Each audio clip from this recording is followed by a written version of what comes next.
All right, so from your perspective, sort it out for us. You said in the break to me that a lot has changed the last week or two. Right now, if I'm not mistaken, you're not on board with this idea of a continuing resolution. Tell us where you stand and why. Well, two things. One, we've only got 9 days. We should have had this done in June and July. It did not work. Secondly, what's changed is the discharge petition that the Democrats have. They have 213 co-signers. All they need is 4, 5 more to sign on. What's new is you got some Republicans that are going to sign on to a discharge petition with the Democrats.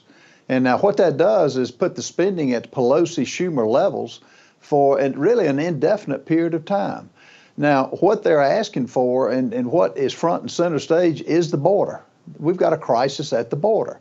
Now, what happened late yesterday was a top-line limit of 1.4 trillion and strong border security measures for 30 days.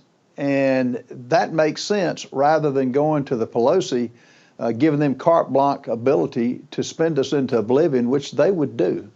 And it would put it on the Senate. Yeah, I think we have proven that. So I want to just ask you, I want to jump in there, Ralph, because I want to know that.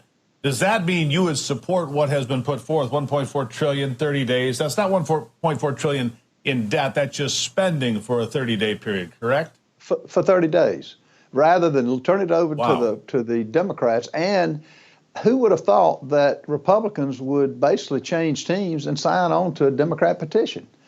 And, you know, you got 11 congressmen from New York, many of which, well, a couple said they would sign on, enough to give them the majority. That's a catastrophe for this country. I'll be honest with you. Now, for 30 days, would I go if we lock it down to 1.4 rather than give Pelosi and Schumer a win? Absolutely. It's for 30 days. Now, the real question is if McCarthy, after 30 days, and then the Senate's going to come back with an insane amount of spending. The real question is, are they going to sit tight and force the Senate to accept ours and not sell us down the river like they did last time? If that happens in 30 days, then, we don't have the votes for it, so it's a moot point now, but I supported that, and I would even now if it comes up, which I don't think it will.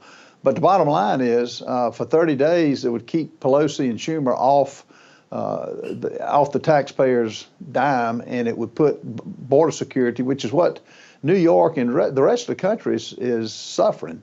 And the measures they ought to be. They should live with those policies. They voted for those policies. They deserve those policies in New York City until they vote otherwise and correct their own problems. I'm fine with that.